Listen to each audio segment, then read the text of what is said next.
The stagecoach lurched to a stop in front of the dusty general store, and Julia Jackson pressed her gloved hand against her chest, feeling her heart hammer beneath her corset as she clutched the worn leather satchel that contained everything she owned, including the forged documents that could send her straight to prison if anyone discovered the truth. It was late spring in 1882, and Placerville, California looked exactly like every other rough-edged frontier town Julia had passed through on her desperate journey west. The main street stretched before her like a promise she did not deserve, lined with weathered wooden buildings that had survived the gold rush boom and subsequent decline. Men in dusty work clothes moved with purpose between the saloon, the mercantile, and the livery stable, while a handful of women in respectable dresses hurried about their business with their heads down and their purposes clear. Julia gathered her skirts and accepted the driver's calloused hand as she stepped down from the coach, her boots sinking slightly into the dirt road. The afternoon sun beat down with relentless intensity, and she squinted against the glare, searching the small crowd for the man who had answered her letter. Travis Quinn. The name had seemed solid and dependable in his correspondence, his words simple but kind when he explained that he needed a wife to help run his ranch, and that he did not care much about her past as long as she was willing to work hard and build a future. If only he knew what that past truly contained. If only he knew that Julia Jackson was not even her real name, that she had fled sent. Louis 6 months ago with a warrant hanging over her head, accused of theft and fraud, though the truth was far more complicated than any court would have cared to hear. Miss Jackson. The voice came from behind her, deep and careful, and Julia turned to find herself looking up at a man who stood well over 6 feet tall, with shoulders broad enough to block out the sun. Travis Quinn had sun-weathered skin, dark hair that curled slightly at his collar beneath a wide-brimmed hat, and eyes the color of strong coffee that studied her with an intensity that made her breath catch. He looked to be around 27 or 28, with the kind of lean strength that came from years of hard physical labor. "I am Travis Quinn. Welcome to Placerville." Julia forced herself to meet his gaze to offer the practiced smile she had perfected during her journey. "Mr. Quinn. Thank you for meeting me. The journey was long, but I am grateful to finally arrive." Travis reached for her satchel, and Julia's grip tightened instinctively before she forced herself to release it. She could not afford to appear suspicious, could not let him see the fear that had become her constant companion. He hefted the bag easily, his other hand gesturing toward a sturdy wagon hitched nearby with 2 patient horses. "My ranch is about 5 miles outside of town. We can get your things settled, and then we can talk about the arrangements. The marriage." Julia had agreed to become the wife of a stranger because it was the only option left to her, the only way to disappear completely into a new life where no one would think to look for Jennifer Josephson, the woman accused of stealing $10,000 from the bank where she had worked as a clerk. Never mind that her employer had been the actual thief, that he had forced her to alter the ledgers under threat of violence, that he had disappeared with the money and left her to face the consequences alone. She climbed onto the wagon seat, arranging her travel-stained skirts as Travis stored her bag in the back, and then swung up beside her with easy grace. The horses started forward at his command, their hooves kicking up small clouds of dust as they headed away from the main street and toward the rolling hills beyond. "I should tell you something before we go much further," Travis said after several minutes of silence. His hands were steady on the reins, his gaze fixed on the road ahead. "I know you probably think this is strange, marrying a man you have never met. I want you to know that I will not pressure you into anything you are not ready for. We can take our time getting to know each other. The ranch has a spare room where you can sleep until you feel comfortable with more permanent arrangements. Julia felt something loosen in her chest, a knot of tension she had been carrying since she first answered his advertisement. "That is very kind of you, Mr. Quinn." "Travis," he corrected, glancing at her with a slight smile. "If we are going to be married, you should call me Travis." "Travis," she repeated, and the name felt strange on her tongue, intimate in a way that made her aware of just how alone they were on this dusty road. "You should call me Julia." "Julia." He said it carefully, as though testing the sound. "It suits you." They rode in companionable silence for a while, and Julia found herself studying the landscape with genuine interest. The hills were green from spring rains, dotted with oak trees and the occasional cluster of pines. In the distance, she could see cattle grazing, and the sight stirred something she had not expected. Hope. Fragile and tentative, but real nonetheless. The ranch house came into view as they crested a rise, and Julia sat forward, taking in the sturdy log structure with its covered porch and stone chimney. It was larger than she had anticipated, clearly built by someone who intended to stay and build something lasting. Nearby stood a barn and several outbuildings, all in good repair, and the whole property had an air of careful maintenance that spoke to Travis's character more clearly than any letter could have. "It is beautiful," she said, and meant it. Travis pulled the wagon to a stop near the porch, and Julia saw something like relief cross his features. "It is home. I have been building it up for the past 7 years, since I was 21.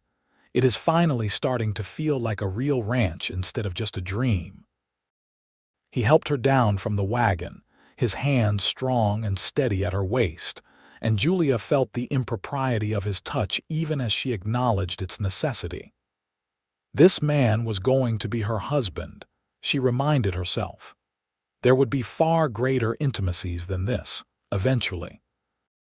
The thought sent a flush of heat through her that had nothing to do with the afternoon sun. The interior of the house was clean and simply furnished, with a large main room that served as both kitchen and living area, a dining table that could seat 6, and several doors that presumably led to bedrooms. Travis showed her around with obvious pride, pointing out the improvements he had made, the stone fireplace he had built himself, the windows he had ordered from San Francisco, because he wanted the house to be filled with light. "The spare room is through here," he said, opening a door to reveal a modest bedroom with a narrow bed, a dresser, and a washstand. "It is not much, but the mattress is good, and I put fresh linens on yesterday." Julia set her satchel on the bed, running her hand over the soft quilt. "It is perfect. Thank you." Travis lingered in the doorway, and when Julia turned to face him, she saw uncertainty in his expression that made him seem younger, more vulnerable. "I know this situation is not ideal. I know you probably had different dreams for your life than marrying a rancher you have never met and moving to the middle of nowhere. But I promise you, Julia, I will do everything I can to make you happy here. I will work hard, I will provide for you, and I will treat you with respect. That is my solemn word." The earnestness in his voice made Julia's throat tighten with unexpected emotion, and suddenly the weight of her deception felt crushing. This man was offering her kindness, offering her a fresh start, and he had no idea that he was harboring a fugitive, that her presence could bring trouble to his door. "Travis," she said carefully, "before we go any further, I need to tell you something about my past." His expression grew guarded, but he did not turn away. "All right." Julia took a deep breath, trying to find the right words. She had rehearsed this moment 100 times during the journey west, but now that it was here, every prepared speech fled her mind. "I am not running from a husband or a family. I am not a widow, and I have not done anything truly wrong. but I am in trouble back east, accused of a crime I did not commit. If anyone comes looking for me, if my real name is discovered, I could be arrested and sent back to St. Louis to stand trial." The silence that followed stretched long enough that Julia's heart began to pound with genuine fear. She watched Travis's face, saw him processing her words, saw the struggle between caution and something else, something softer. "What is your real name?" he asked finally. "Jennifer Josephson. I worked as a clerk in a bank and my employer was embezzling money. He forced me to help him alter the ledgers, threatened to hurt me if I refused. Then he disappeared with $10,000, and I was the one left holding the blame. No one believed my story. The police said I was his accomplice. So I ran." Travis was quiet for a long moment, his gaze never leaving her face. Then he stepped fully into the room and closed the door behind him, and Julia's pulse jumped with sudden apprehension. But when he spoke, his voice was gentle. "Did you steal that money?" "No." "Did you profit from the theft?" "Not a single dollar. I have been living on my savings, which is why I answered your advertisement. I have almost nothing left." Travis nodded slowly, as though confirming something to himself. "Then I do not care what they accused you of in St. Louis. Everyone deserves a fresh start, Julia. Or Jennifer, if you prefer. Out here, you can be whoever you choose to be. The past does not have to define your future." Julia felt tears sting her eyes, and she blinked them back fiercely. She had not cried since the day she fled St. Louis, had not allowed herself the luxury of emotional release. But this man's quiet acceptance, his immediate belief in her innocence, cracked something open inside her that she had thought sealed shut forever. "Julia," she whispered. "I want to be Julia." "Then Julia you are." Travis reached out and took her hand, his calloused palm warm against her skin. "And I am a man who believes in second chances. We will get married as planned, and you will be Julia Quinn, and no one will have any reason to look twice at you. You will just be a rancher's wife trying to build a life in California." "You do not have to do this," Julia said, though her fingers tightened around his. "You could send me back right now. You could wash your hands of this entire situation." "I could," Travis agreed, "but I would not. I asked for a wife because I am tired of being alone, tired of coming home to an empty house and eating silent dinners and having no one to talk to about my day. I do not need a woman with a spotless past. I need someone honest and hardworking who is willing to build something with me. From what you have just told me, you are exactly that." Julia studied his face, searching for any sign of doubt or deception, but she found only steady sincerity. This was not a man given to flights of fancy or romantic declarations. He was practical and straightforward, offering her exactly what she needed most: safety, acceptance, a chance to start over. "Then I will do my best to be the wife you need," she said softly. Travis smiled, and the expression transformed his weathered features, revealing the handsome man beneath the sun-darkened skin and work-worn appearance. "That is all I can ask for. Now, how about I make us some supper? You must be starving after that journey." They returned to the main room, and Julia watched as Travis moved around the kitchen with surprising competence, building up the fire in the cast-iron stove and pulling out ingredients for a simple meal. She offered to help, and he accepted with obvious relief, admitting that while he could cook enough to survive, he had no talent for making food taste good. Working side by side, they prepared fried ham and potatoes, biscuits that Julia mixed from Travis's stores of flour and lard, and strong coffee that filled the house with its rich aroma. The domesticity of the scene felt surreal after months of running and hiding, and Julia found herself relaxing in increments, her shoulders dropping from their defensive hunch, her breathing coming easier. They ate at the dining table as the sun set beyond the windows, painting the sky in shades of orange and pink and deep purple. Travis asked her about her journey, and Julia found herself talking more freely than she had in months, describing the cities she had passed through, the characters she had met on stage coaches and trains, the vastness of the landscape that had both frightened and awed her. "I had never seen mountains before I left St. Louis," she admitted. "When we crossed through the Rockies, I could not stop staring. They seemed impossible, like something from a storybook." Travis listened with genuine interest, asking questions and sharing his own experiences of traveling west from Texas 7 years earlier. He had been young and foolish, he said, full of dreams about making his fortune and proving himself. The reality had been far harder than he anticipated, but he had persevered, working odd jobs until he had saved enough to buy this land and start building his ranch. "I always knew I wanted to raise cattle," he said, pushing his empty plate aside and cradling his coffee cup in both hands.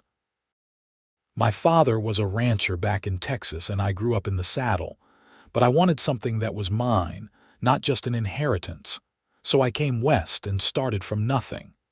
"Do you ever regret it?" Julia asked.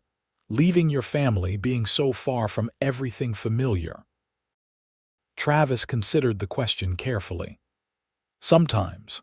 My mother died when I was 18 and my father passed 2 years after I came to California. I have a brother still in Texas, but we have never been close. This ranch, this life, it is what I chose. I cannot regret that, even when it is hard." They talked until full darkness fell and the oil lamps cast warm circles of light across the room. Julia helped Travis clean the dishes, and when everything was put away, an awkward silence descended. They were both aware, suddenly, of the intimacy of their situation. Two strangers alone in a house miles from town, bound together by promises not yet formalized. "I should let you get some rest," Travis said finally. "We can ride into town tomorrow and speak with the minister about the wedding if you are still willing." "I am willing," Julia confirmed and saw relief flash across his features. "Good. That is good." He hesitated, then added, "Julia, I want you to know that I mean what I said earlier. We will take this at whatever pace you are comfortable with. Marriage does not have to mean anything more than partnership and companionship, at least not until you are ready for more." Julia felt her cheeks warm, but she met his gaze steadily. "I appreciate that, Travis, truly. But I understand what marriage entails. I know what I am agreeing to, and while I might need some time to adjust, I am not afraid of what will be expected of me." Something flickered in Travis's eyes, something heated that made Julia's breath catch. But he only nodded and said, "Sleep well, Julia. I will see you in the morning." He retreated to what she assumed was his own bedroom, and Julia stood alone in the main room for a long moment, listening to the unfamiliar sounds of the ranch at night. Cattle lowing in the distance, the wind whistling through the eaves, the creak and settle of the log walls. It was so different from the city noises she had grown up with, the rattle of carriages and the shouts of street vendors and the constant press of humanity. But it felt safe. For the first time in 6 months, Julia felt like she could breathe without looking over her shoulder. She retreated to the spare room and unpacked her meager belongings, hanging her 2 dresses in the small wardrobe and arranging her hairbrush and pins on the dresser. At the bottom of her satchel, wrapped in a worn petticoat, were the forged papers that gave her a new identity. Julia Jackson, born in Ohio, orphaned young, no living relatives. It was a common enough story that no one would question it, and the documents looked authentic enough to pass casual inspection. She hoped they would never need to be examined too closely. Julia changed into her nightgown and lay down on the narrow bed, staring up at the ceiling beams and trying to organize her whirling thoughts. In less than 24 hours, her entire life had changed again. She had arrived in Placerville expecting to go through with a cold, businesslike arrangement with a stranger who needed a housekeeper more than a wife. Instead, she had found Travis Quinn, a man who looked at her with warmth in his eyes and offered her acceptance without judgment. It was almost too much to believe. Julia had spent so long bracing herself for the worst that she had forgotten how to hope for anything better. But lying there in the darkness, listening to Travis moving around in his own room, she felt something fragile and precious unfurling in her chest. Maybe this could work.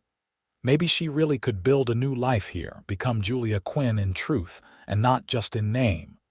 Maybe Travis's belief in fresh starts was not just kind words but genuine possibility. Sleep came slowly, but when it finally claimed her, Julia's dreams were peaceful for the first time in months. She woke to the smell of coffee and frying bacon, and for a moment, disorientation swept through her. Then memory returned and Julia sat up, pushing her tangled hair back from her face. Sunlight streamed through the small window, indicating that it was well past dawn, and she felt a flash of embarrassment that she had overslept. She dressed quickly in her better dress, a serviceable blue cotton that had seen many washings but was still respectable, and pinned her dark hair into a neat bun at the nape of her neck. When she emerged into the main room, she found Travis at the stove, flipping bacon with practiced ease. "Good morning," he said, glancing over with a smile. "I hope you are hungry. I might have made too much food, but I was not sure what you liked." "Good morning. I am sorry for sleeping so late. I did not mean to be lazy on my first day here." Travis waved away her apology. "You have been traveling for weeks. You needed the rest. Besides, there is no such thing as lazy on a ranch. You will have plenty of opportunities to work hard, I promise you that."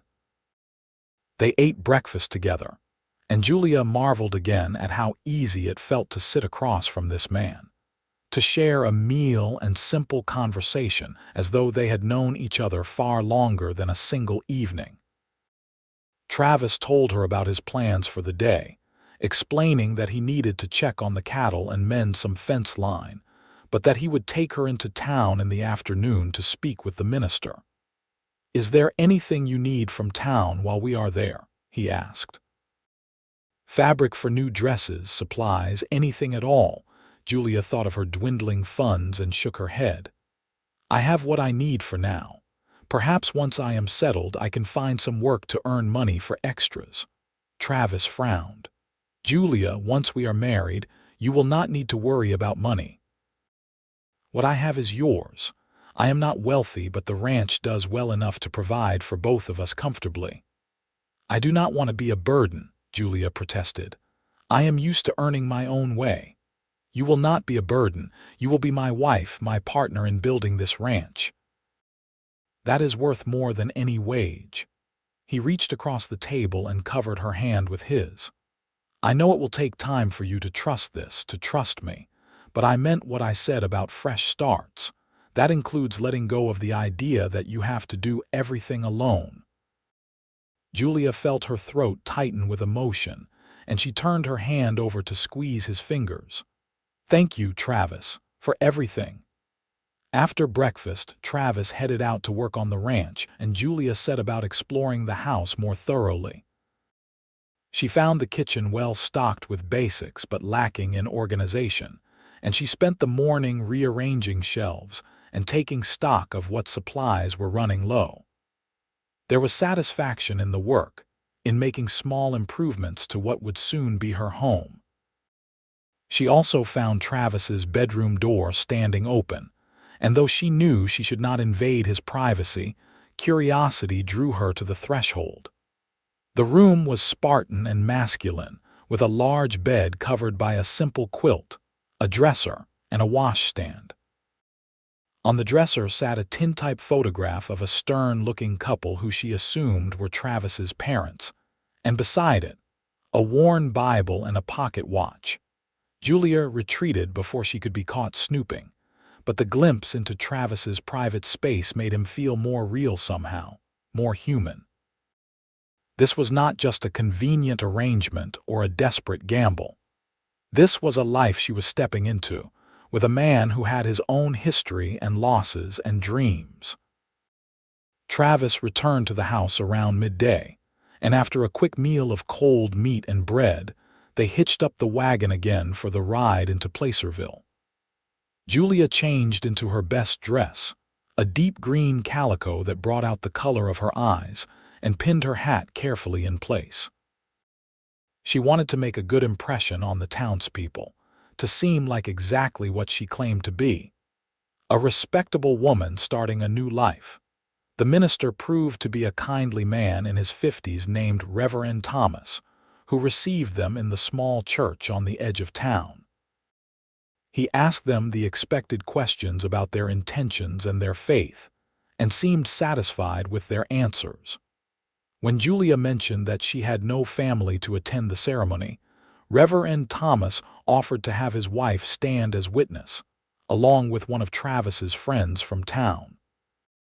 "When would you like to hold the ceremony?" the Reverend asked, pulling out a large ledger to check his schedule. Travis glanced at Julia, and she saw the question in his eyes.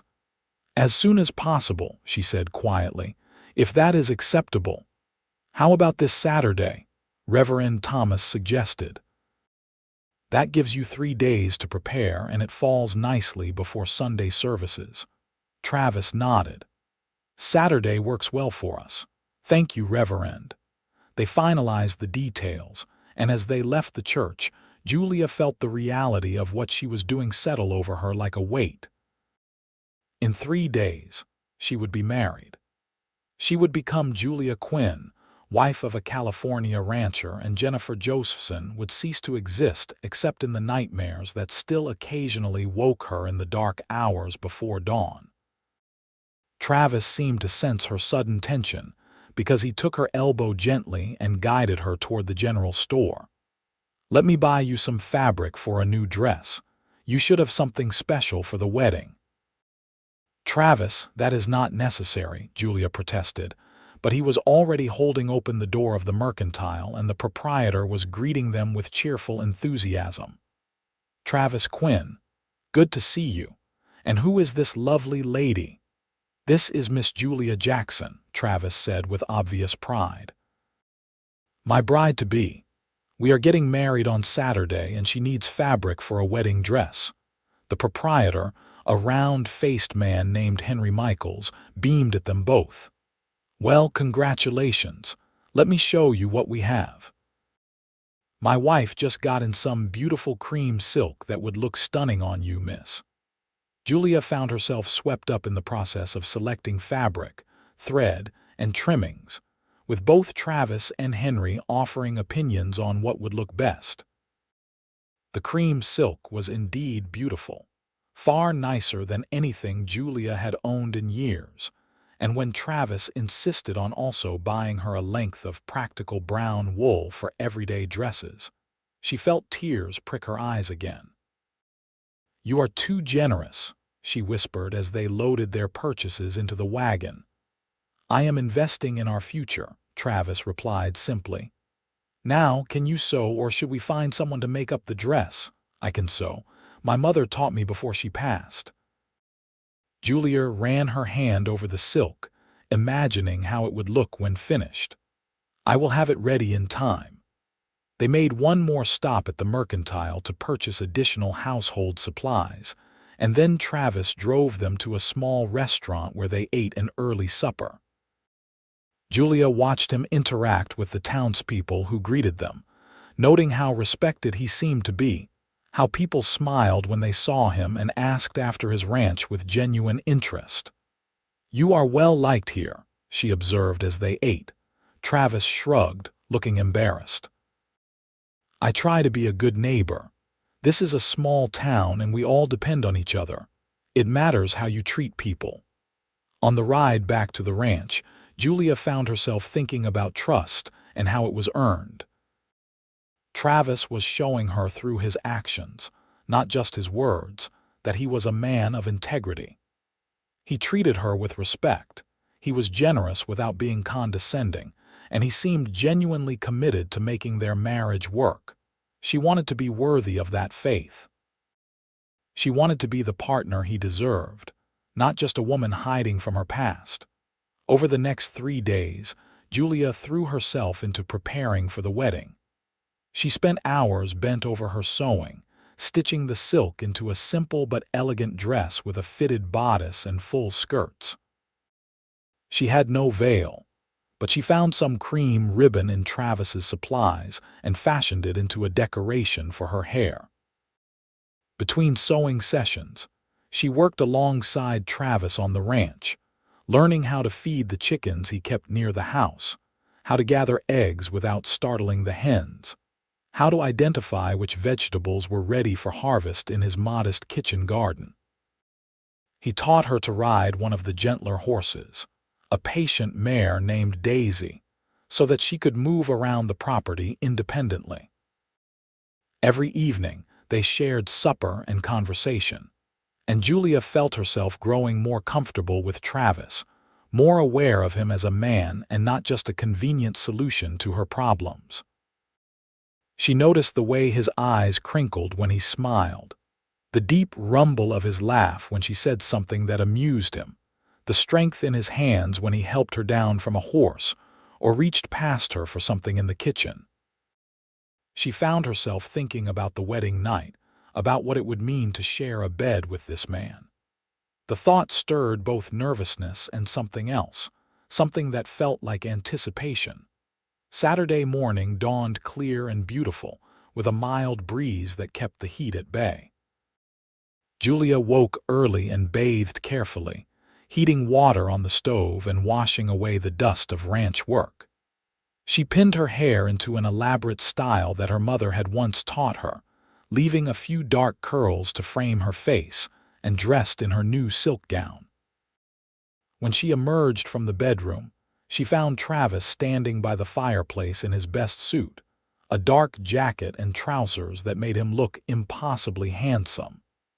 He turned at the sound of her footsteps, and the expression on his face made Julia's breath catch.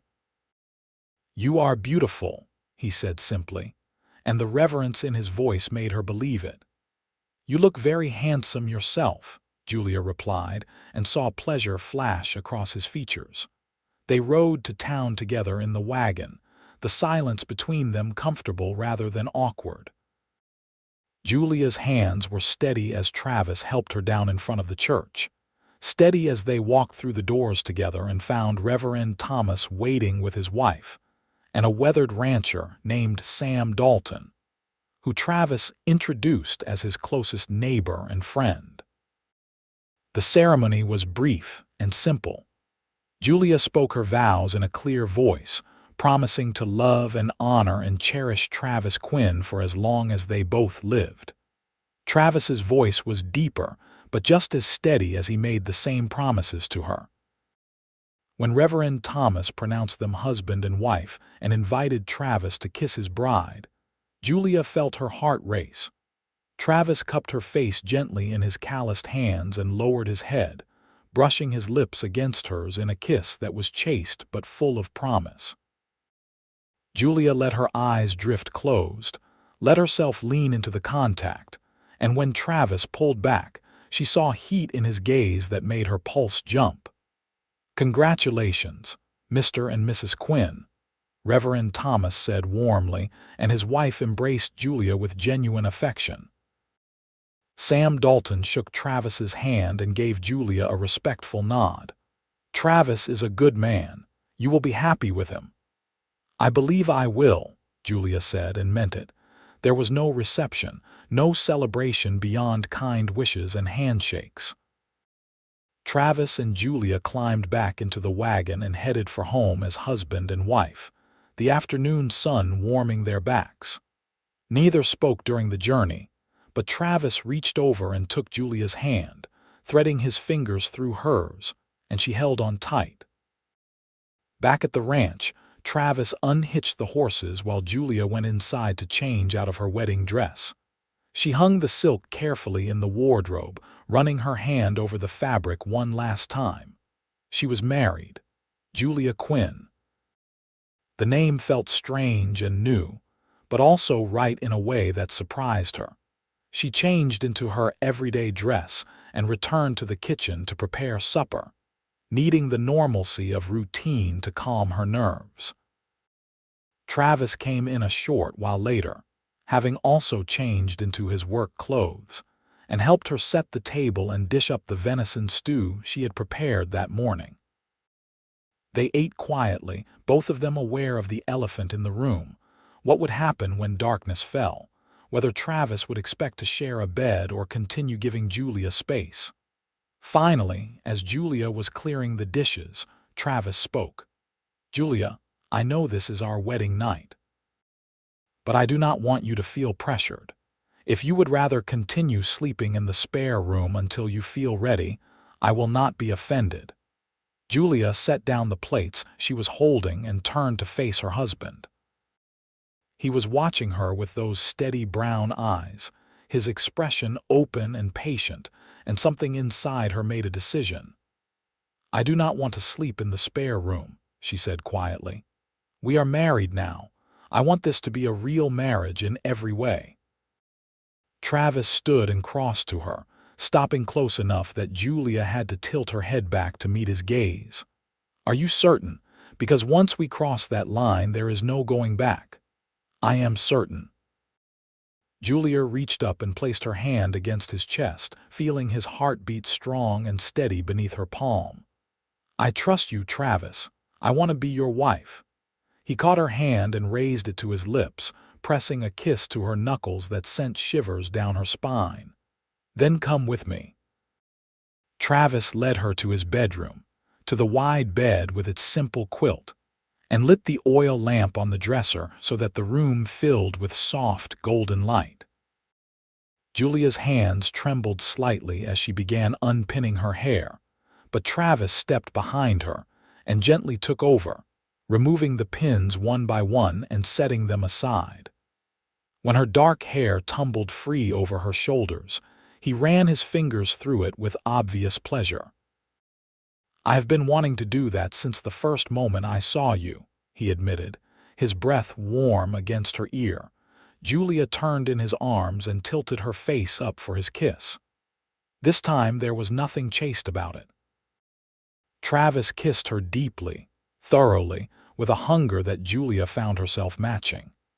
His hands moved to the buttons of her dress, and she helped him unfasten them, stepping out of the garment and then the layers beneath, until she stood before him in only her shift. Travis shrugged out of his own clothes with far less ceremony, and Julia let herself look at him, at the muscled planes of his chest and arms, at the evidence of hard physical labor written across every inch of his body. He was beautiful in a raw, masculine way that made heat pool low in her belly. When they came together on the bed, there was initial awkwardness, the fumbling uncertainty of two people learning each other for the first time. But Travis was patient and gentle, murmuring reassurances against Julia's skin, and she found herself relaxing into his touch, letting sensation sweep away thought. The physical act hurt at first, a sharp pain that made Julia gasp and tense.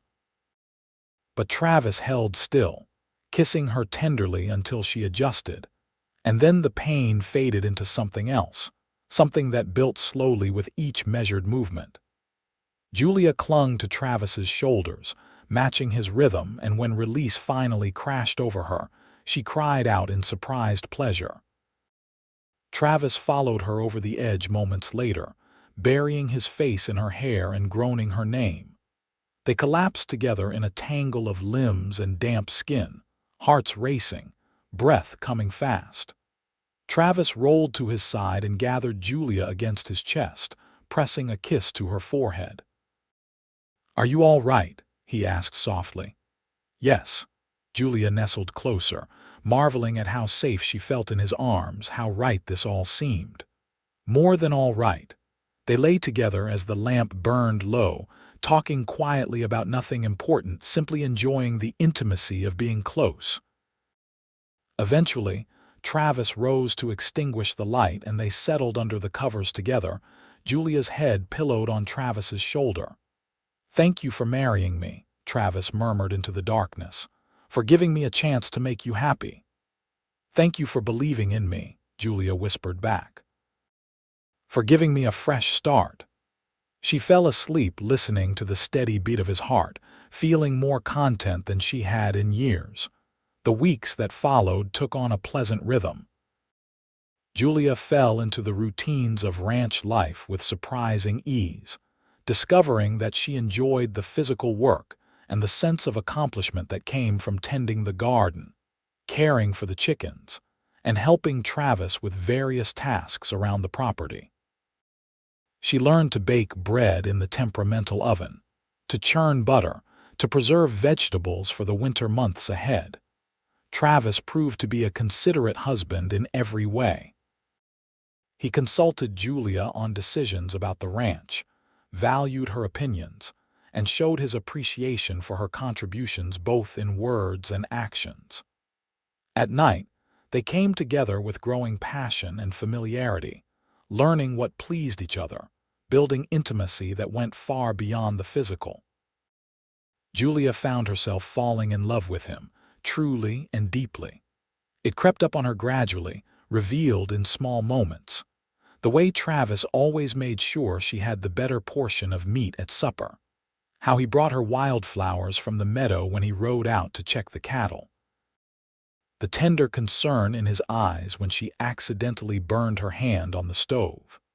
The rumble of his laugh when she told him stories about her childhood in Ohio, carefully edited to remove anything that might connect to her true past. That past felt increasingly distant as summer deepened into August. Julia began to believe that she might actually escape it, that Jennifer Josephson and her troubles might stay buried forever in St. Louis. She let herself imagine a future. Children running through the ranch house, growing old beside Travis, building something lasting and good. Then one afternoon in early September, everything came crashing down. Julia was in the garden harvesting tomatoes when she heard the sound of multiple horses approaching the house. She straightened, shading her eyes against the sun, and felt ice slide down her spine. 3 men were riding up the path, and even from a distance she recognized the distinctive badges of law enforcement. For a moment, Julia considered running. The hills were close, the trees could hide her, but she knew it was futile. There was nowhere to run anymore, no more fresh starts. If they had found her here, they would find her anywhere. She set down her basket with trembling hands and walked slowly toward the house. Travis emerged from the barn, wiping his hands on a rag, and his expression grew wary as he took in the riders. The men reined to a stop in front of the porch, and the one in the middle, a hard-faced man with silver at his temples, fixed his gaze on Julia. Jennifer Josephson. Julia felt the world tilt, but she kept her voice steady. "My name is Julia Quinn." "You can call yourself whatever you like, miss, but we know who you are. I am Marshal William Keene, and I have a warrant for your arrest on charges of theft and fraud. You are coming back to St. Louis to stand trial." Travis stepped between Julia and the marshal, his body tense with protective fury. "You have got the wrong woman. This is my wife, and she has never been to St. Louis in her life." Marshal Keene pulled out a folded paper and held it up. "We have been tracking her for months. A telegram came through last week from someone who recognized her description in Placerville. Jennifer Josephson, 5 feet 4 inches, dark hair, green eyes, scar on her left wrist from a childhood accident. That match your wife, Mr. Quinn." Travis's gaze flickered to Julia's wrist, where a thin white scar was just visible below her sleeve, and she saw the moment he understood that the description was accurate.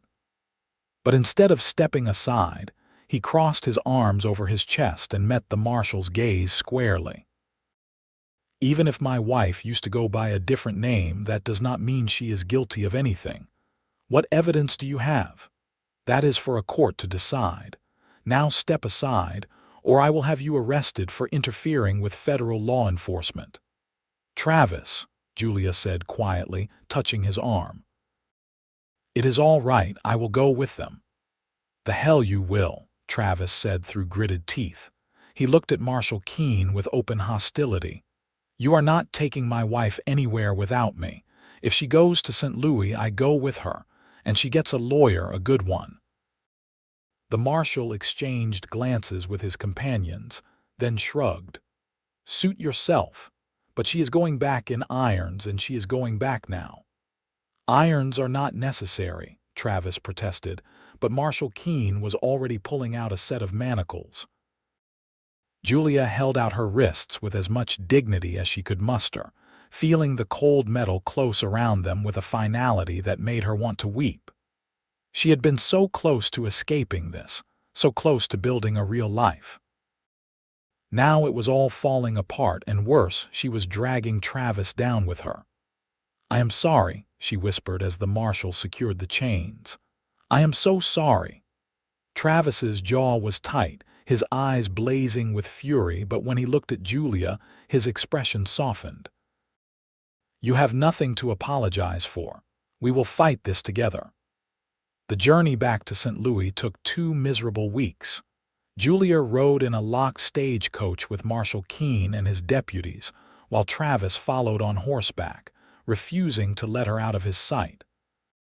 At night, they stayed in questionable hotels where Julia was kept under guard, separated from Travis except for brief supervised visits where they could speak through a locked door.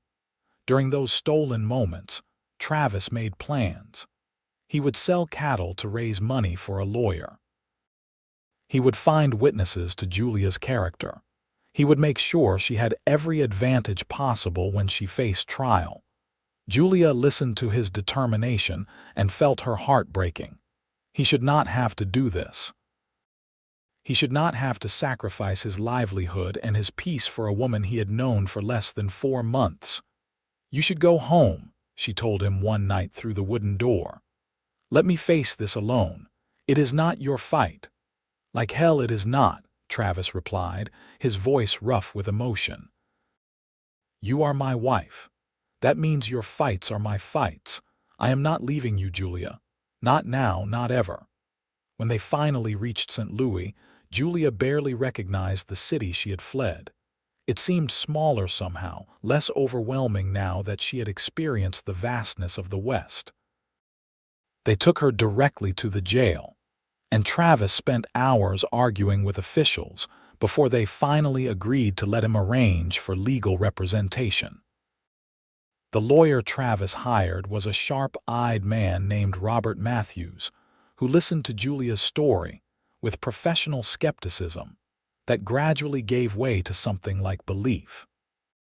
He asked pointed questions about her former employer, about the bank's record-keeping practices, about the timeline of events leading to her flight.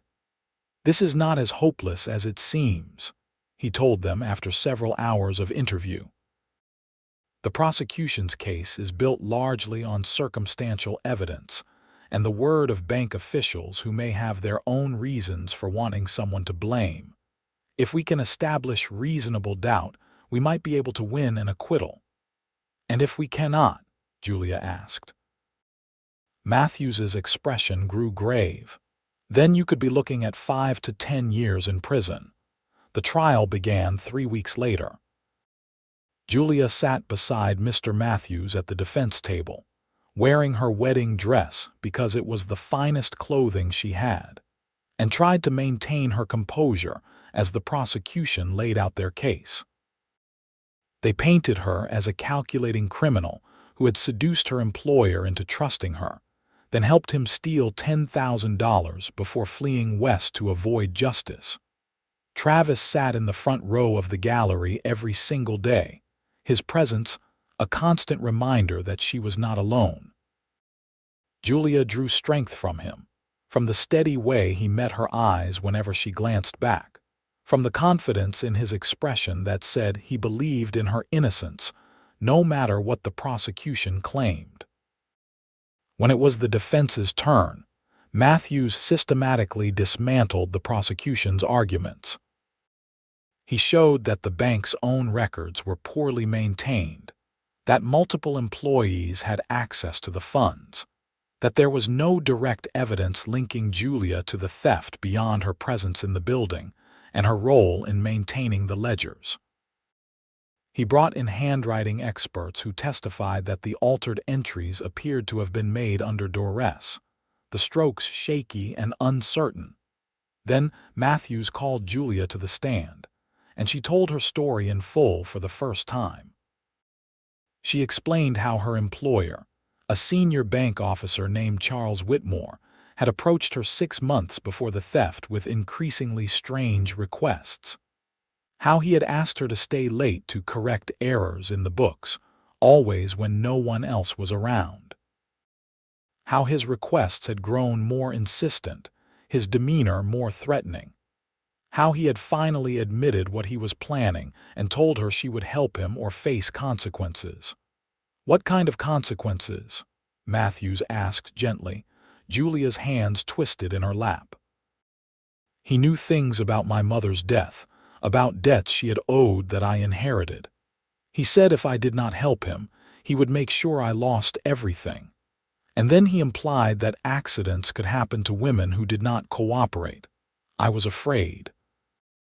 So I did what he asked, and I hated myself for it every single day. Why did you not go to the authorities? Because I knew how it would look. I knew that no one would believe a clerk over a respected bank officer. And I was right, was I not? When the theft was discovered and Mr. Whitmore disappeared, the police immediately assumed I was his accomplice. They did not investigate. They did not question. They just issued a warrant for my arrest." The courtroom was silent when Julia finished testifying. Matthews called several more witnesses, including Travis, who spoke eloquently about Julia's character and the life they had built together. He described how she had been honest with him from the beginning about her troubles, how she had worked hard on the ranch, how she had shown herself to be trustworthy and honorable in every possible way. When Travis stepped down from the witness stand, he paused beside Julia and squeezed her shoulder briefly. That simple gesture of support brought tears to her eyes that she had to blink back furiously. The prosecution's closing argument was sharp and condemning, insisting that Julia's flight proved her guilt, that her claims of coercion were convenient fabrications designed to evade responsibility. But Matthews's response was even stronger. He pointed out that an innocent person facing false accusations might well choose to run rather than trust a system that had already failed to protect her. He noted that the real criminal, Charles Whitmore, remained at large and unpunished while the prosecution was content to railroad a young woman who had been his victim in every way that mattered. Jennifer Josephson, now Julia Quinn, made mistakes, Matthews concluded, facing the jury with his hands clasped behind his back. She should have gone to the authorities when Mr. Whitmore first approached her. She should have stayed to face trial rather than fleeing west. But being foolish is not the same as being criminal. This woman is not a thief. She is someone who was caught in an impossible situation and did what she thought she had to do to survive. I am asking you to show mercy, to show understanding, and to recognize that the evidence against her is simply not sufficient to support a conviction. The jury deliberated for 2 full days. Julia spent that time in her cell, unable to eat or sleep, imagining the worst. Travis visited every day, bringing her food she could not touch and talking to her about the ranch, about plans for the future that assumed an acquittal she could not let herself believe in. On the 3rd day, word came that the jury had reached a verdict. Julia was brought into the courtroom in chains, her hands shaking so badly that she had to clasp them together to hide it. Travis was already in his usual seat, and when their eyes met, he mouthed 3 words. "I love you." Julia felt something break open in her chest, something that had been locked tight for so long she had forgotten it existed.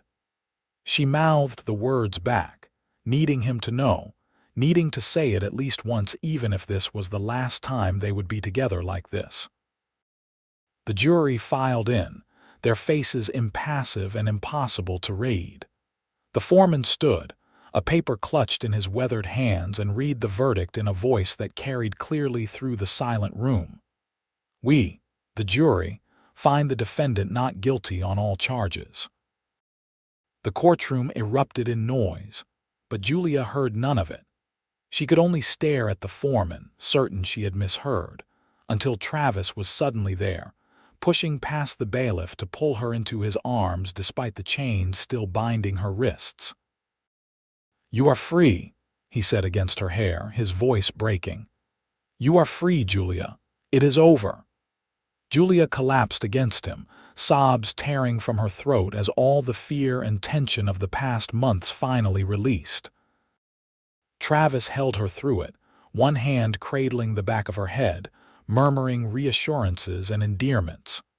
The bailiff removed her chains and Julia flexed her wrists, marveling at the absence of cold metal. Matthews appeared beside them, grinning broadly. "Congratulations, Mrs. Quinn. You are a free woman. All charges are dismissed and there is no possibility of retrial."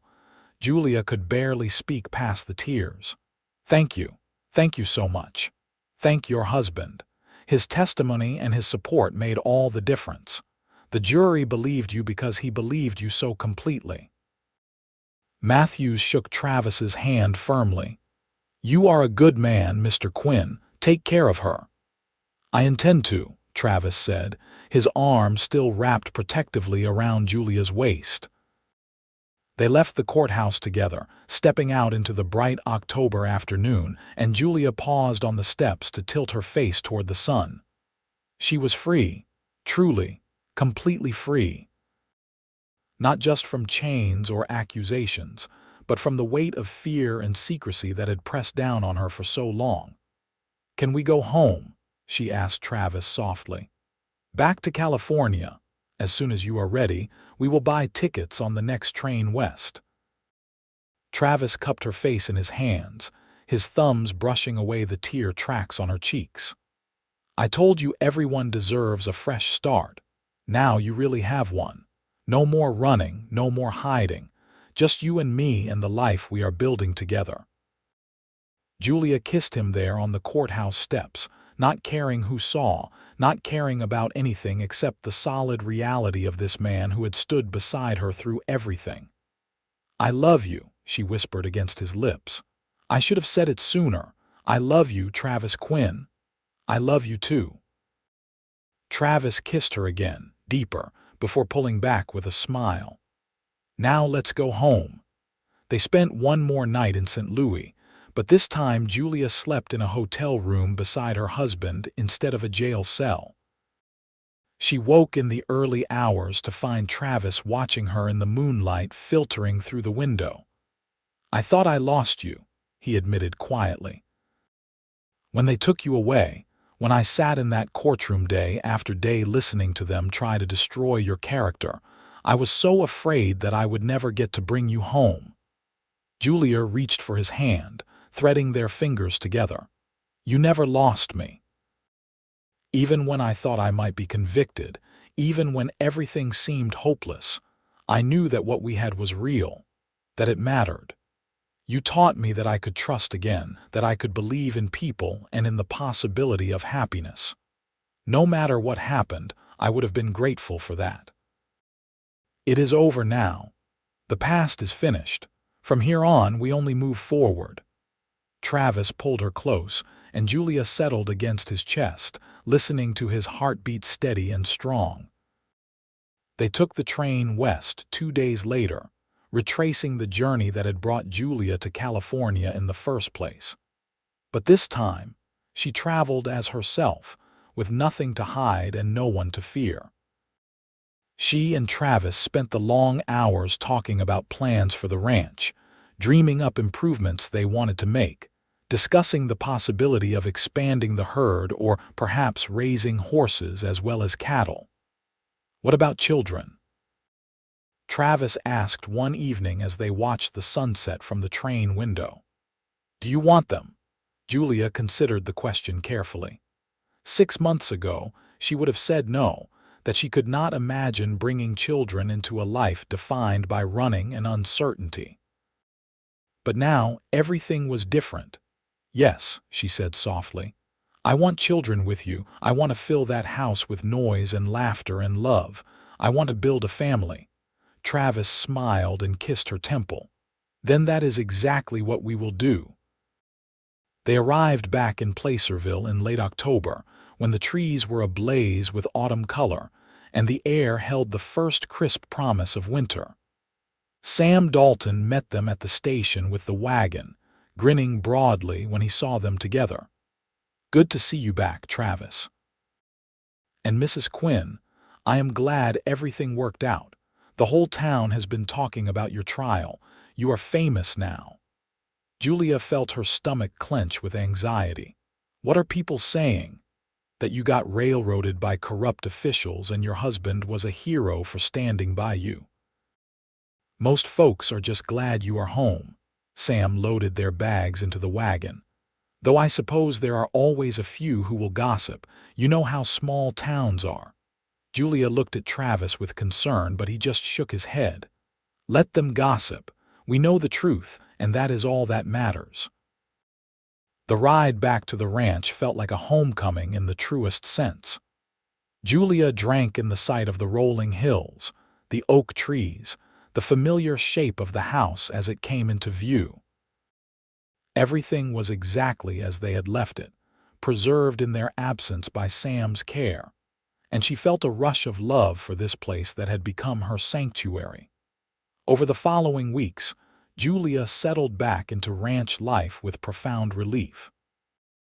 The townspeople proved curious but generally accepting, and while a few matrons sniffed disapprovingly when Julia came to town, most people treated her with kindness and respect.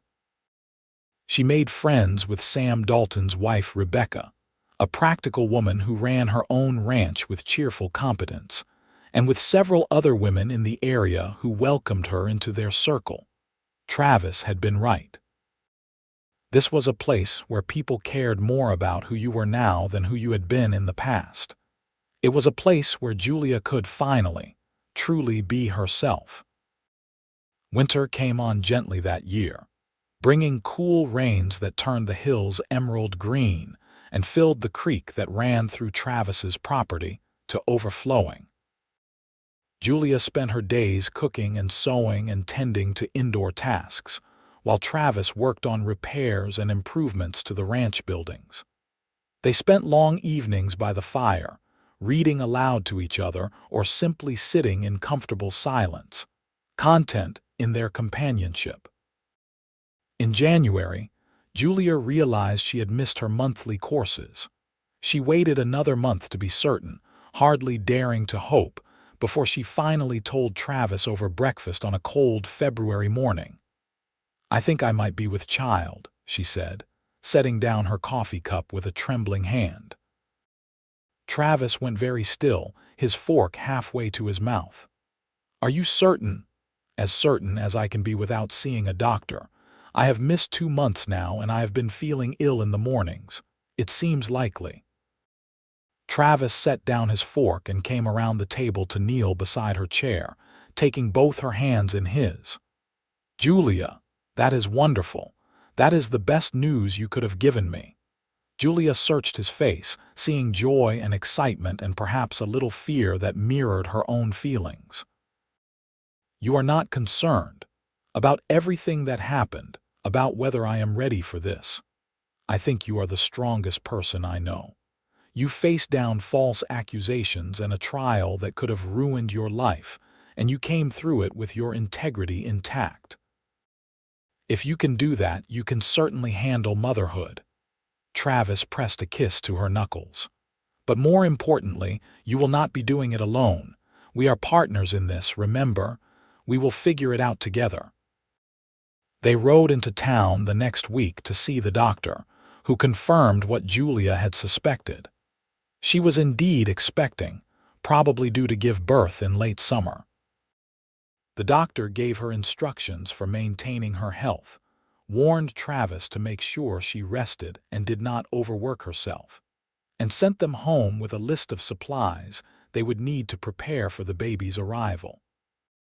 Julia spent the spring sewing tiny clothes and preparing the spare room to be a nursery. Rebecca Dalton proved to be an invaluable source of advice, having raised 4 children of her own, and she helped Julia understand what to expect during the pregnancy and birth. Travis treated Julia like she was made of glass, constantly worrying that she was working too hard or not eating enough, until Julia finally sat him down and explained firmly that she was pregnant, not dying, and that she needed him to trust her to know her own limits. "I am sorry," Travis said, looking chagrined. "I just want to make sure you and the baby are safe. We are safe. We have never been safer." Julia took his hand and pressed it against her belly, where a small bump was just beginning to show. "Feel that? That is our child, growing strong because I am taking care of myself and you are taking care of both of us. Everything is going to be fine, Travis. You need to believe that." He did try, though Julia still caught him watching her with concern whenever she lifted anything heavy or spent too long on her feet.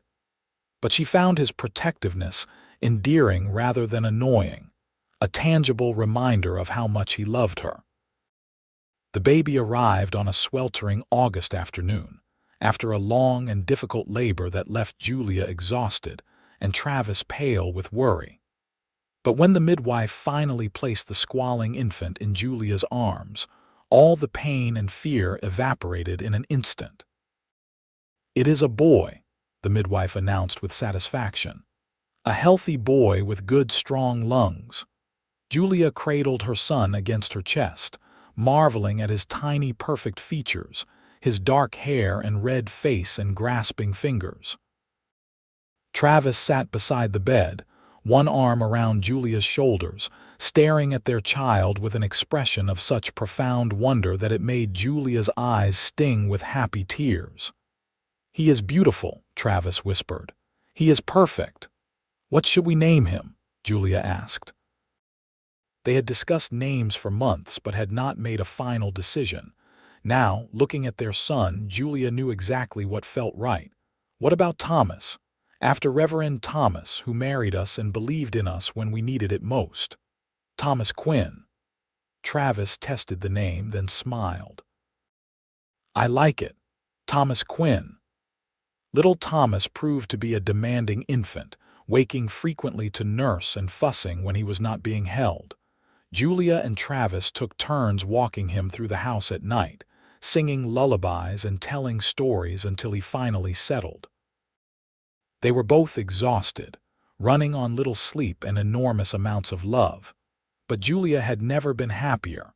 Watching Travis with their son filled her with a joy so profound it sometimes brought her to tears. He was a natural father, patient and gentle and endlessly devoted. He would sit for hours with Thomas cradled in his strong arms, talking to him about the ranch and the horses, and everything they would do together when Thomas was older. The seasons turned, and Thomas grew from a tiny infant into a chubby baby who smiled and laughed and reached for everything within his grasp.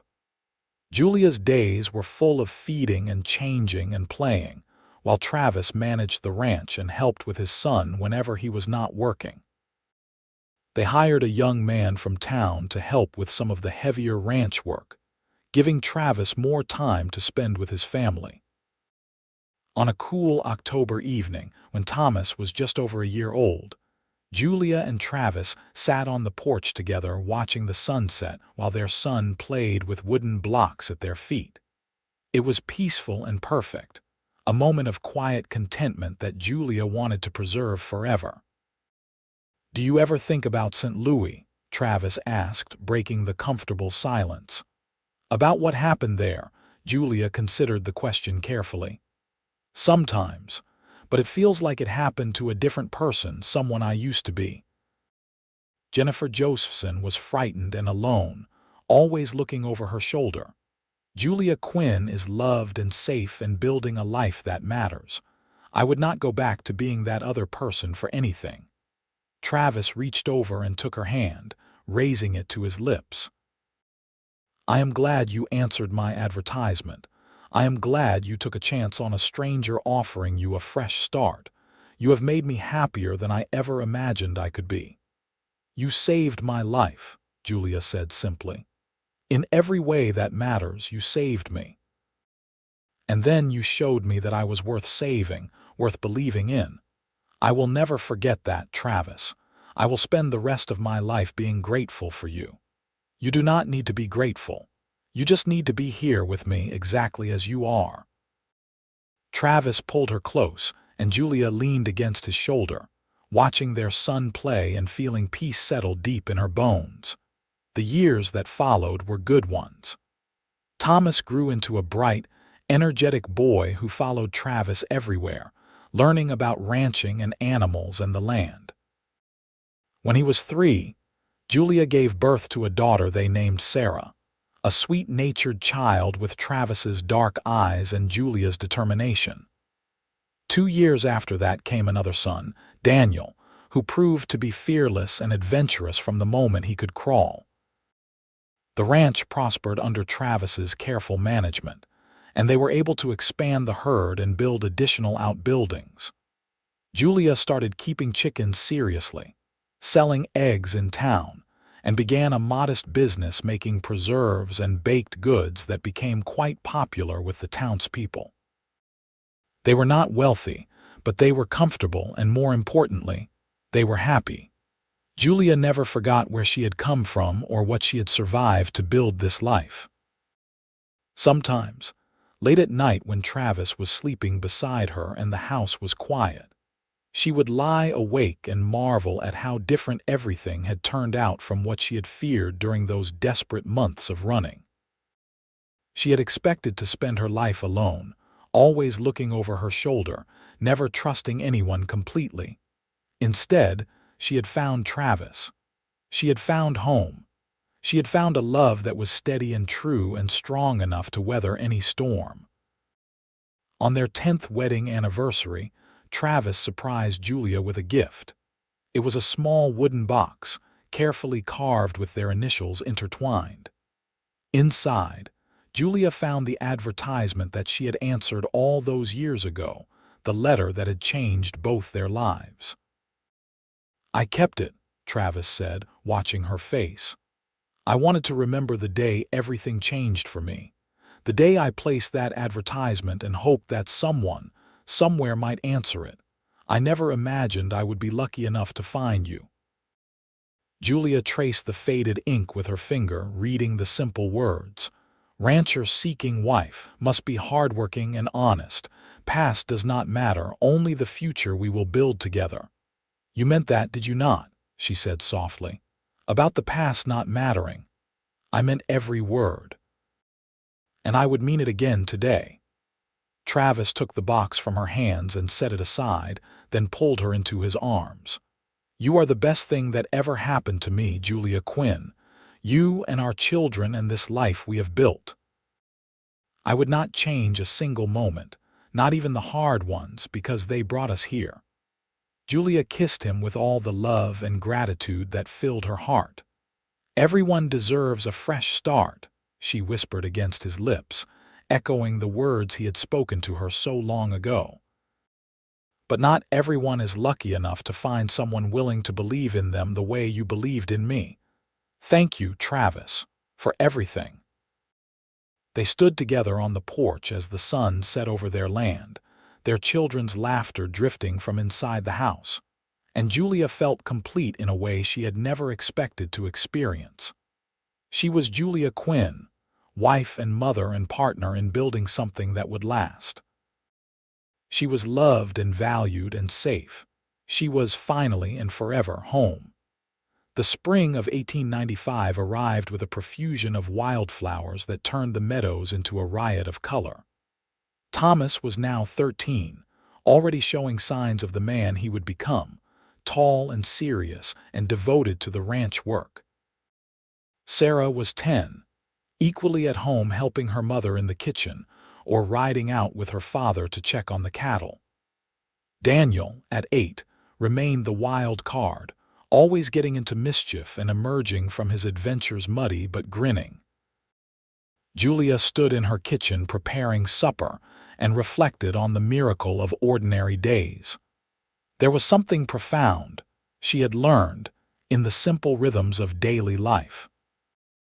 The routine of meals and chores and bedtime stories, the predictability of seasons turning and children growing, the comfortable familiarity of Travis's footsteps on the porch as he returned from working. This was what she had been running toward all those years ago, though she had not known it at the time. Not just escape from danger, but escape toward something better, toward love and family and belonging. Travis came in as she was setting the table, bringing with him the smell of hay and horses and hard work. He washed at the basin and then came to stand behind her, wrapping his arms around her waist and resting his chin on her shoulder. "What are you thinking about?" he asked, having learned long ago to read her contemplative moods. "About how lucky we are," Julia said, leaning back against his chest. "About how different things could have been if you had not taken a chance on a mail-order bride with a criminal record." Travis turned her in his arms so she faced him, his expression serious. "You never had a criminal record. You had false accusations and bad luck. There is a difference. The law did not see it that way, not at first, but the jury did in the end, and more importantly, I saw it." Travis cupped her face in his calloused hands. "I saw you, Julia, not the accusations or the fear or the running. I saw a woman who was brave and honest and deserving of a second chance. And I was right, was I not?" Julia smiled, rising on her toes to kiss him. "You were right, about everything." The children burst through the door in a whirlwind of noise and energy, arguing good-naturedly about whose turn it was to feed the chickens. Julia and Travis separated, falling into the familiar routine of getting everyone washed and seated for supper. Around the table, they bowed their heads while Travis said grace, thanking God for the food and the family and the blessings they had been given. As they ate, Thomas talked about wanting to start breaking one of the young horses, and Sarah described a bird's nest she had found with 3 perfect blue eggs inside. Daniel, typically, had gotten in trouble at school for putting a frog in his teacher's desk drawer, and Julia and Travis exchanged glances over his head, struggling not to laugh at his unrepentant expression. This was their life now, chaotic and messy and beautiful and real. No more secrets, no more fear. Just the honest work of building something that would outlast them both, raising children who would carry forward the values they had tried to instill. After supper, while Julia cleaned the dishes and Travis helped the children with their lessons, she found herself thinking about all the people who had helped bring them to this moment. Reverend Thomas, who had married them with such kindness. Robert Matthews, the lawyer who had fought for her freedom. Sam and Rebecca Dalton, who had become their closest friends and the godparents to their children. Even Marshall Keene, in his own way, by giving Julia the chance to face her past and finally put it to rest. But most of all, she thought about Travis, about the man who had looked at a desperate woman's response to his advertisement and seen potential instead of problems, who had believed in second chances and fresh starts and the possibility that people could change and grow. He had given her everything, not just his name and his home, but his faith and his love and his unwavering support. He had stood beside her through the darkest moments and celebrated with her through the brightest ones. He had made her a mother and a wife and a partner in building something that mattered. Later that night, after the children were asleep and the house was quiet, Julia and Travis sat together on the porch as they often did, watching the stars emerge in the darkening sky. Travis had his arm around her shoulders, and Julia was curled against his side, perfectly content. "You ever wonder what Charles Whitmore ended up doing?" Travis asked suddenly. "The man who framed you." Julia considered the question. She had not thought about Whitmore in years, had deliberately pushed him from her mind once the trial was over. "Sometimes. I hope he got what he deserved, but I do not spend much time dwelling on it. He already took enough from me. I will not give him any more space in my thoughts." "That is probably wise." Travis was quiet for a moment, then added, "You know, when those marshals came to take you away, I thought my heart would stop. I had only known you a few months, but the thought of losing you was unbearable. That was when I knew for certain that I loved you." Julia turned to look up at him, seeing the sincerity in his expression. "You never told me that before. I suppose I thought it was obvious, but maybe some things need to be said aloud." Travis shifted to face her more fully, taking both her hands in his. "I love you, Julia Quinn. I loved you when you were frightened and running from your past. I loved you when you stood trial and faced down your accusers with courage I cannot even imagine. I love you now, as the mother of my children and my partner in everything. And I will love you when we are old and gray and watching our grandchildren run through this ranch. That love is the foundation of everything good in my life." Julia felt tears spill down her cheeks, but they were happy tears, tears of gratitude and joy. "I love you too, Travis. More than I can ever properly express. You took a broken, frightened woman and showed her that she could be whole again. You gave me a family and a home and a future I never dreamed I could have. Everything good in my life comes from you." They kissed there under the stars, with the sounds of their ranch settling into night around them and the solid knowledge that they had built something real and lasting. When they finally went inside and retired to their bedroom, their lovemaking was tender and familiar, the physical expression of emotions too deep for words. Afterward, as Julia drifted toward sleep in Travis's arms, she thought about the journey that had brought her here. All the fear and pain and uncertainty, all the desperate choices and narrow escapes. It had been worth it, every difficult moment, because it had led her to this man and this life. She had come west as a mail-order bride with a criminal record, expecting nothing more than a business arrangement and a place to hide. Instead, she had found Travis Quinn, a cowboy who believed that everyone deserved a fresh start, who had looked past her mistakes and her fear and seen the woman she could become. Together, they had built a love story for the ages, one grounded in trust and forgiveness and the radical belief that the past does not have to define the future. It was a story Julia would tell their grandchildren someday, a testament to the power of second chances and the transformative nature of true love. But for now, she simply held her husband close and let herself sink into sleep, secure in the knowledge that she was exactly where she belonged. She was Julia Quinn, loved and valued and free. She was home in every sense of the word, and nothing would ever take that away from her again. The years continued to unfold with their mixture of joy and challenge, triumph and loss. Thomas grew into a fine young man who took over more and more responsibility on the ranch, proving himself to be as capable and hardworking as his father.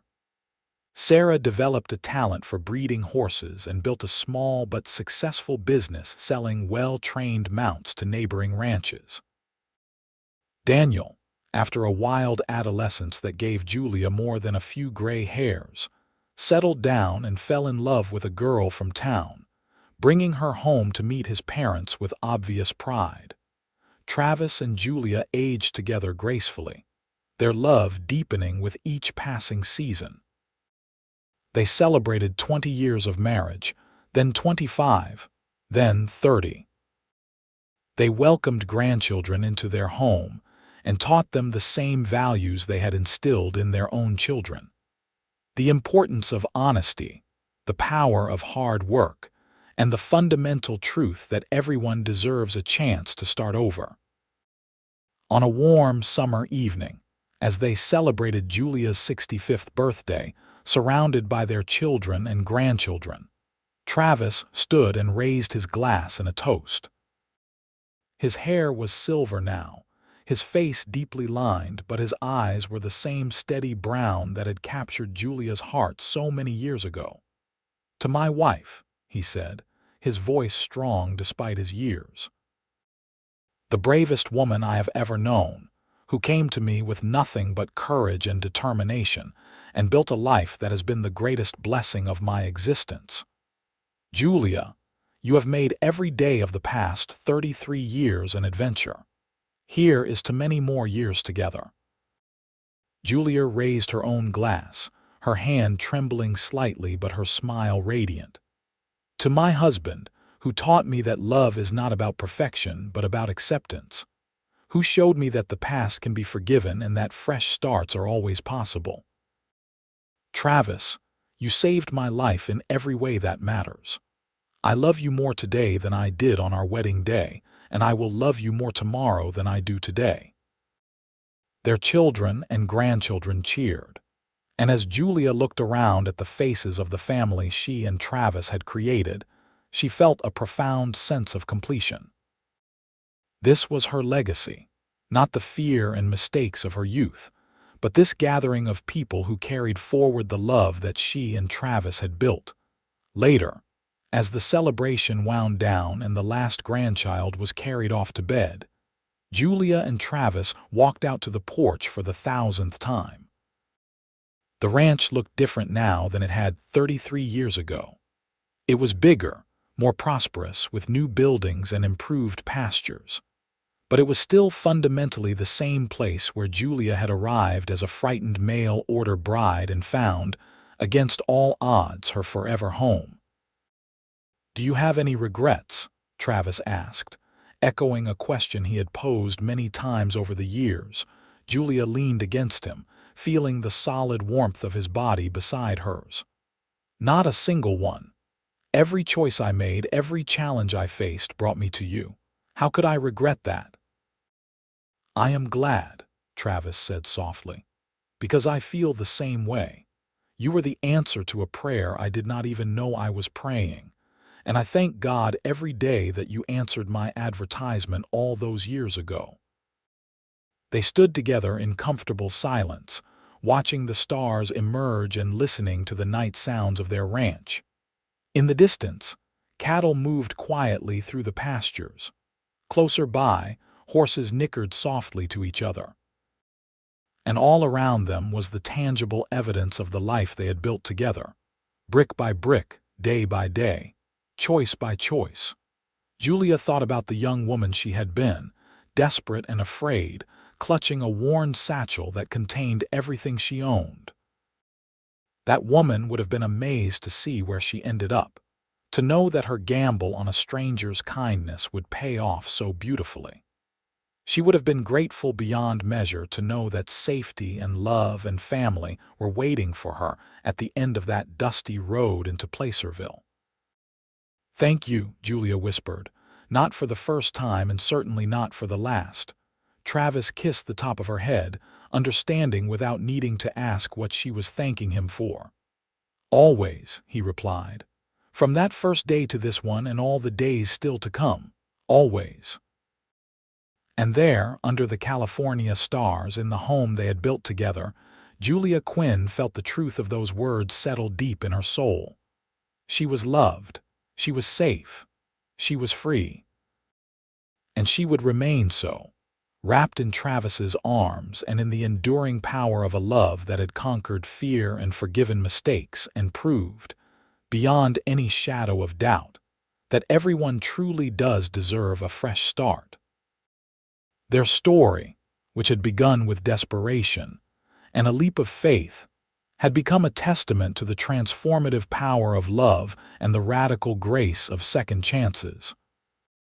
It was a story worth telling, worth living, worth celebrating for all the years they had left and in the memories of the family that would carry it forward long after they were gone. Julia smiled and held her husband closer, grateful for every moment, every choice, every challenge that had brought them to this perfect, ordinary, miraculous evening. And as they finally went inside together, hand in hand as they had been for 33 years, she knew with absolute certainty that she was exactly where she was meant to be, home.